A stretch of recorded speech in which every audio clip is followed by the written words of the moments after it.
প্রিয় দেশবাসী, আসসালামু আলাইকুম। আমি আপনাদের পান্না ভাই বলছি আমেরিকা থেকে।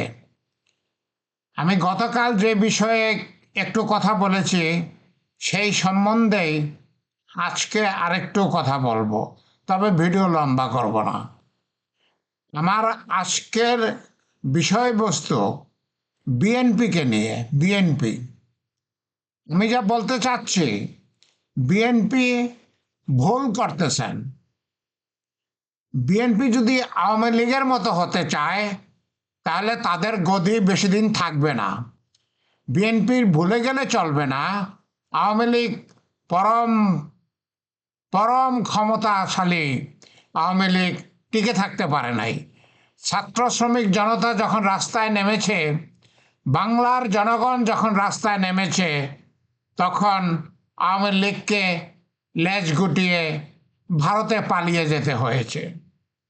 বিএনপি যদি সেটা মনে করে যে তারাও আওয়ামী লীগের মতো হবে, তারাও দ্বিতীয় স্বৈরতান্ত্রিক হবে, তারাও দেশে স্বৈরতন্ত্র চালু করবে, সেটা হবে না। সেটা আমরা হতে দেব না, সেটা আমরা কিছুতেই হতে দেব না। শুনুন, আমার কথা অত্যন্ত পরিষ্কার, কথা অত্যন্ত পরিষ্কার। আমার কথা কি, বিএনপি গণভোটের রায় কেন বাস্তবায়ন করতেছে না, কেন টালবাহানা করতেছে? বিএনপি গণভোটের রায় নিয়ে কেন টালবাহানা করতেছে? আমি তাদেরকে অনুরোধ করব, বিএনপিকে অনুরোধ করব, দয়া করে আপনারা জনতাকে খেপাবেন না। দেশের মালিক জনগণ, দেশের মালিক আওয়ামী লীগও ছিল না, আপনারাও না, কেউ না। দেশের মালিক কেউ না। দেশের মালিক দেশের জনসাধারণ, দেশের ভোটার। দেশের ভোটাররা দেশের মালিক। আওয়ামী লীগ মালিক না, বিএনপি মালিক না, কেউই মালিক না। শুধু দেশের জনসাধারণ দেশের মালিক। ওকে, কথা অত্যন্ত পরিষ্কার। অনতিবিলম্বে যদি গণভোটের রায় বহাল না করেন, টালবাহানা যদি বন্ধ না করেন, অনতিবিলম্বে যদি গণভোটের রায় বহাল না করেন, তাহলে আমরা কি করব?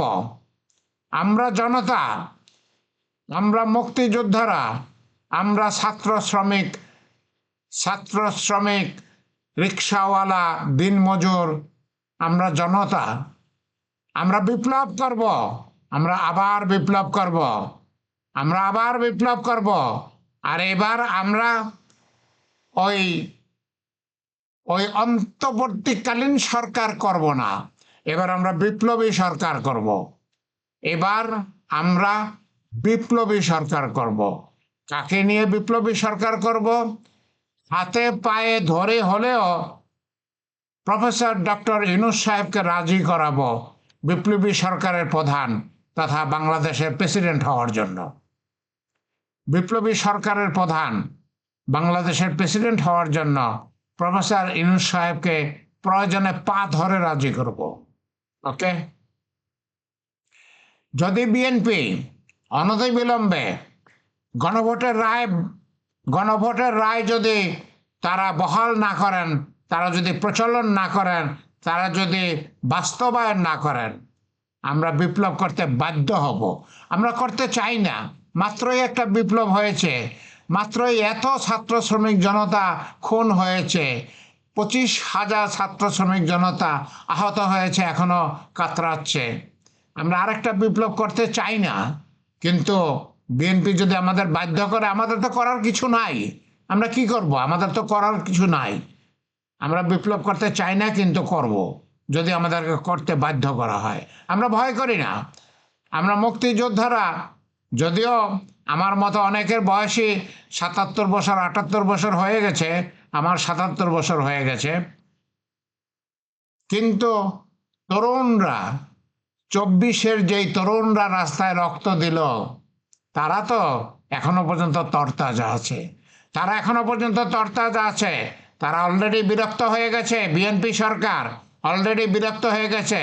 আপনারা 2 মাস যাবৎ ক্ষমতায় আসছেন। প্রথম দিকে আমি বলেছি যে আপনারা মাত্রই এসেছেন, এখন 2 মাস হয়ে গেছে, 60 দিন হয়ে গেছে, আপনারা কিছুই করতেছেন না।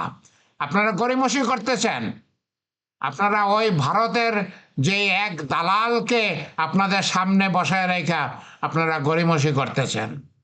শুনুন, যদি ক্ষমতায় থাকতে চান, যদি মানুষের খাতায় থাকতে চান, যদি জাহান্নামে যেতে না চান, তাহলে অনতিবিলম্বে গণভোটের রায় বাস্তবায়ন করেন। অনতিবিলম্বে গণভোটের রায় বাস্তবায়ন করেন। আমি আরেকজন লোককে আমাদের এই বিপ্লবী সরকারে চাই। কে তিনি? তিনি হচ্ছেন আমাদের সেনাপ্রধান ওয়াকারুজ্জামান সাহেব। আমি ওয়াকারুজ্জামান সাহেবকে অত্যন্ত পছন্দ করি, অত্যন্ত পছন্দ করি। কেন পছন্দ করি? কারণ ওয়াকারুজ্জামান সাহেব যদি না থাকতেন, অন্য কোনো সেনাপতি যদি থাকতেন, যদি আর্মিদেরকে, সেনাদেরকে যদি গুলি করার নির্দেশ দিতেন, তাহলে বাংলাদেশে আরো বহু লক্ষ লোক মারা যেত, আরো বহু লোক আহত হতো। ওয়াকারুজ্জামান সাহেব আল্লাহর ইচ্ছায়, আল্লাহর রহমতে, আল্লাহর নির্দেশে উনি সৈন্যদেরকে গুলি করার নির্দেশ দেন নাই, এবং বাংলাদেশের কয়েক লক্ষ ছাত্র শ্রমিক জনতা জীবনে বেঁচে গেছে। আল্লাহ বাঁচিয়েছেন ওয়াকারুজ্জামান সাহেব উপলক্ষ। যদি ওয়াকারুজ্জামান সাহেব না থাকতেন, তাহলে আরো বহু মানুষ আহত হতো।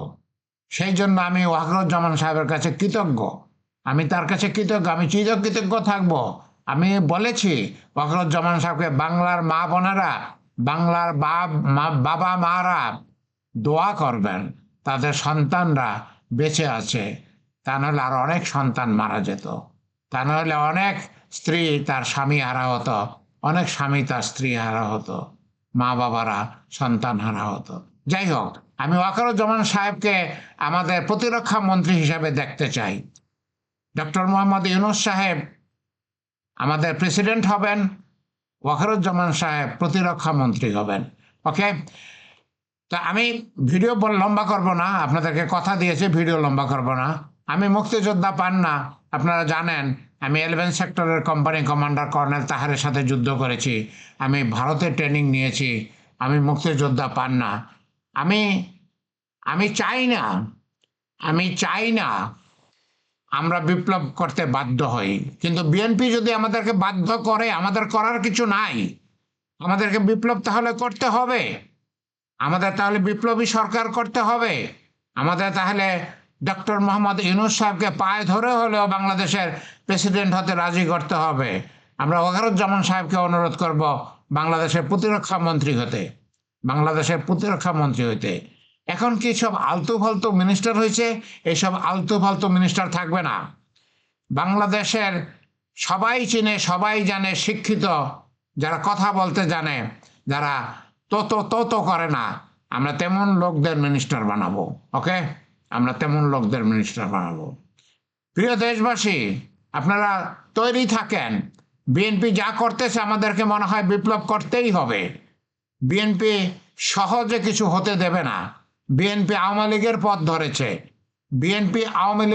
ধরেছে, বিএনপি ভারতের প্রেসক্রিপশন অনুযায়ী চলতেছে। বিএনপি নিজে থেকে কিছু করতেছে না। আমি তারেক রহমান সাহেবকে ভালো মনে করি, এখনো পর্যন্ত ভালো মনে করি। উনি কিছু করতে পারতেছেন না, ওনার উপরে অন্য শক্তি এত প্রভাব খাটিয়ে রেখেছে, উনি কিছু করতে পারতেছেন না। জিয়াউর রহমানের সন্তান, খালেদা জিয়ার সন্তান, খারাপ তো হতে পারে না, উনি অবশ্যই ভালো মানুষ, কিন্তু উনি সুযোগ পাচ্ছেন না। উনি ভারতের চাপে, আর ওই একটা বড় দালাল, ভারতের দালাল যা আছে এখন, তার চাপে উনি বাধ্য হয়ে যা করতেছেন তা করতেছেন। আমি মনে করি তারেক রহমান সাহেব একজন ভালো লোক, তারেক রহমান সাহেব একজন ভালো। যাই হোক, আমার প্রধান কথা, তারেক রহমান সাহেব যেহেতু বিএনপি এখন লিড করেন, যেই দোষ করুক সব দোষ তো তারেক রহমান সাহেবেরই হবে। যাই হোক, তারেক রহমান সাহেবের কাছে আমার বিনীত অনুরোধ, দয়া করে আপনি গণভোটের রায় বাস্তবায়ন করেন। তালবাহানা করবেন না। তালবাহানা যদি করেন আমরা বেশি দিন সহ্য করব না। আমরা বিপ্লব করব বলে দিচ্ছি। আমি মুক্তিযোদ্ধা পান্না, কোম্পানি কমান্ডার পান্না, গেরিলা কমান্ডার পান্না 11 সেক্টরের। আমি বলে দিচ্ছি আমরা বিপ্লব করব। মুক্তিযোদ্ধা ভাই বোনদের নিয়ে 24-এর 24-এ ছাত্র শ্রমিক জনতাদের নিয়ে আমরা বিপ্লব করব। আপনি ঠেকাতে পারবেন না, কেউ ঠেকাতে পারবে না। হাসিনা ঠেকাতে পারে নাই, আপনি আর কি, আপনি কিভাবে ঠেকাবেন? ওকে, আমরা বিপ্লব করব। আমরা এবার বিপ্লবী সরকার করব। আমরা ডক্টর মোহাম্মদ ইউনূস সাহেবকে প্রেসিডেন্ট হিসেবে নেব। আমরা ওয়াকারুজ্জামান সাহেবকে প্রতিরক্ষা মন্ত্রী হিসেবে নেব। আমরা ভালো লোক, সত্যিকারের উপযুক্ত লোককে আমরা সব মন্ত্রীর পদে দেব। ওকে, প্রিয় দেশবাসী, আসুন আমরা প্রস্তুত হই।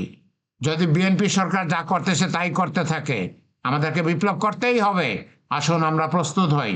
ওকে, আল্লাহ আমাদের সহায় হন। আল্লাহ যদি সহায় না থাকেন তাহলে তার কিছুই হবে না। আল্লাহ আমাদের সহায় থাকেন, আল্লাহ আমাদের সহায় থাকেন। আমিন, আমিন।